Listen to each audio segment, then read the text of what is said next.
حضرت معاویہ رضی اللہ تعالیٰ اہل روم سے ان کا مقابلہ ہو رہا ہے، اور مقابلے کے دوران ایک معاہدہ ہوا، اور یہ معاہدہ ہوا کہ بھئی فلاں تاریخ تک جو ہے ہم جنگ نہیں کریں گے، فلاں تاریخ تک ہم مقابلہ نہیں کریں گے۔ چنانچہ جنگ بندی ہو گئی، اور جب وہ فلاں تاریخ آئی کہ جس تاریخ تک جنگ بندی کا اعلان ہوا تھا، اس تاریخ کے آنے سے پہلے ہی اس آخری تاریخ کو حضرت معاویہ رضی اللہ تعالیٰ عنہ نے اپنی فوج کو روم کی سرحدوں میں گھسا دیا، اور جیسے ہی تاریخ ختم ہوئی فوراً انہوں نے حملہ کیا، اور حملے کے ذریعے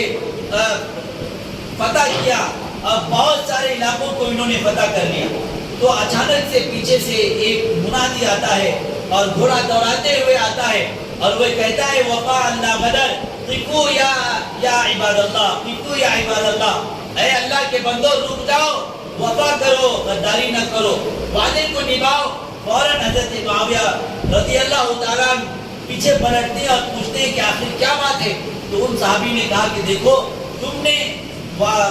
تاریخ کے ختم ہونے سے پہلے ہی تم نے حملہ کیا ہے، اور تم نے اپنی فوج کو اس میں داخل کر دیا ہے۔ حضرت معاویہ رضی اللہ تعالیٰ عنہ نے کہا کہ میں نے حملہ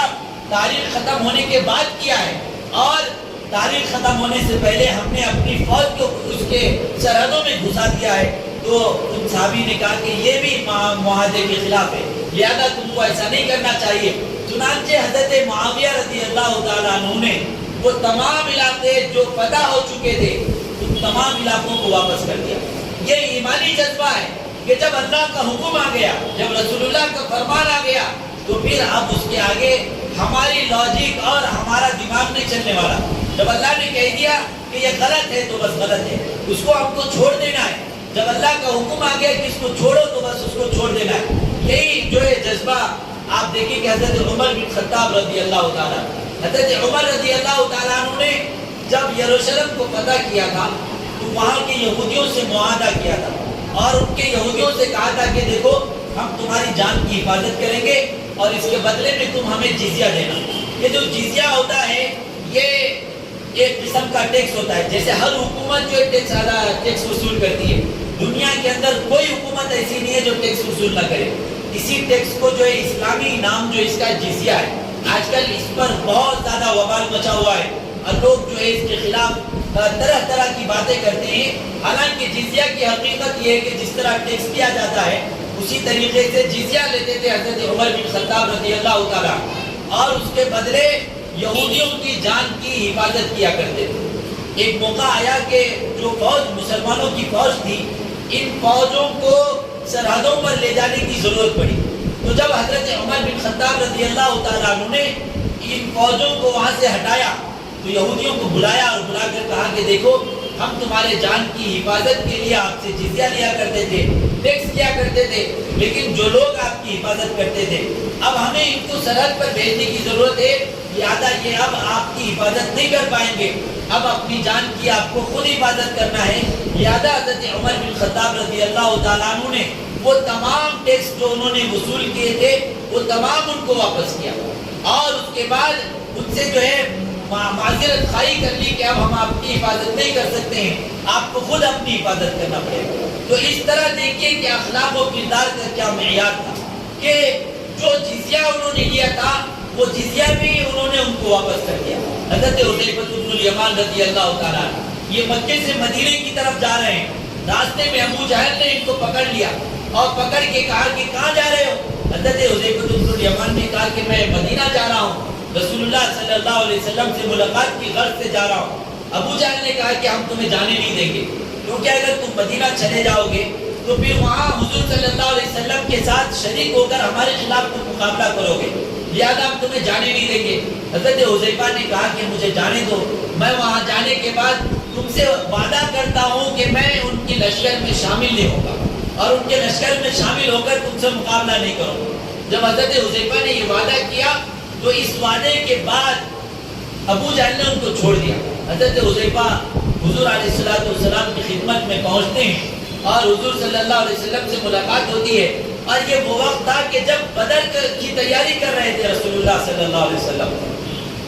ادھر جو ایک کفار مکہ 1000 کا لشکر لے کر آ رہے ہیں اور بڑے ساز و سامان کے ساتھ آ رہے ہیں۔ بڑے جو ہے ہتھیار کے ساتھ جوش و خروش کے ساتھ آ رہے ہیں، اور ادھر مسلمان ہیں کہ جن کے پاس لڑنے کے لیے کچھ نہیں، افراد بھی نہیں ہے، صرف 313 ہیں اور افراد کی بہت ضرورت ہے۔ تو ایسے موقع پر حضرت حذیفہ حضور علیہ السلام سے یہ کہتے ہیں کہ اللہ کے نبی آپ مجھے شامل کر لیجئے اسلامی لشکر کے اندر، تاکہ میں ان سے مقابلہ کر سکوں اور اسلام کے لشکر کے اندر اضافہ کر سکوں۔ حضور علیہ السلام نے فرمایا کہ تم اسلامی لشکر میں شامل نہیں ہو سکتے۔ کیوں شامل نہیں ہو سکتے؟ اس لیے کہ تم نے ان سے وعدہ کیا ہے، اور تم نے یہ وعدہ کیا ہے کہ میں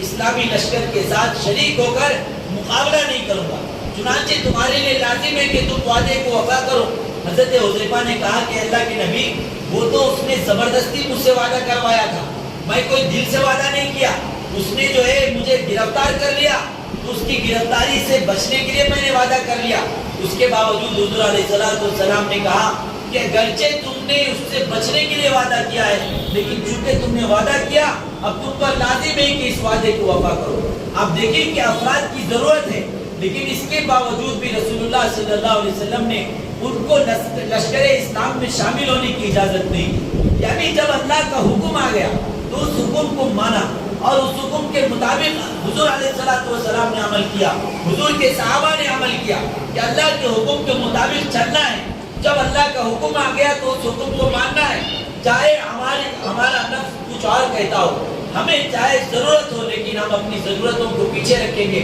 اور اللہ کے حکموں کو مانیں گے۔ جب یہ جذبہ پیدا ہوگا، جب یہ ایمان ہمارے اندر پیدا ہوگا، تو پھر اللہ کی مدد آئے گی۔ آپ دیکھیں کہ وہ 313 صحابی 1000 کی لشکر سے جو مقابلہ کرتے ہیں اور جس طرح ان کو شکست دیتے ہیں، وہ تاریخ کے پنوں میں پیوست ہو چکے ہیں۔ کیونکہ ایمانی جذبے کے ساتھ یہ لڑ رہے تھے اور پورے ایمان کے ساتھ یہ لڑ رہے تھے۔ ہم کو بھی چاہیے کہ ہم اپنے ایمان کو مضبوط کریں، اپنے اعمال کو مضبوط کریں اور مکمل طور پر اسلام میں داخل ہو جائیں۔ جب تک مکمل طور پر اسلام میں داخل نہیں ہوں گے، جب تک مکمل اسلام کو نہیں اپنائیں گے، کوئی مدد آپ کی نہیں ہونے والی، کوئی نصرت آسمانی نہیں آنے والی ہے۔ ہم یہ چاہتے ہیں کہ اللہ تعالیٰ ہماری مدد کرے، ہم یہ چاہتے ہیں کہ اللہ تعالیٰ ہماری مدد کے لیے غیبی فرشتے بھیج دیں، لیکن ہم اپنے اعمال کو نہیں بدلتے، اپنے کردار کو نہیں بدلتے، اپنے اخلاق کو نہیں بدلتے۔ جب تک اپنے اعمال کو نہیں بدلیے گا، اپنے کردار کو نہیں بدلیں گے، اپنے اخلاق کو نہیں بدلیں گے، اپنے روز و شب کو نہیں بدلیں گے، اپنے طور طریقے کو نہیں بدلیں گے، کوئی مدد اللہ کی طرف سے نہیں آنے والی، کوئی نصرت نہیں آنے والی۔ اللہ کے جتنے وعدے ہیں مسلمانوں کے ساتھ، وہ کمال ایمان کے ساتھ ہیں۔ جب تک کامل ایمان ہمارے اندر نہیں آئے گا، کامل اسلام ہمارے اندر نہیں آئے گا، مکمل طور پر اسلام پر جینے مرنے کا جذبہ ہمارے اندر نہیں آئے گا، تب تک مکمل طور پر ہماری نصرت نہیں ہو سکتی، مدد نہیں ہو سکتی۔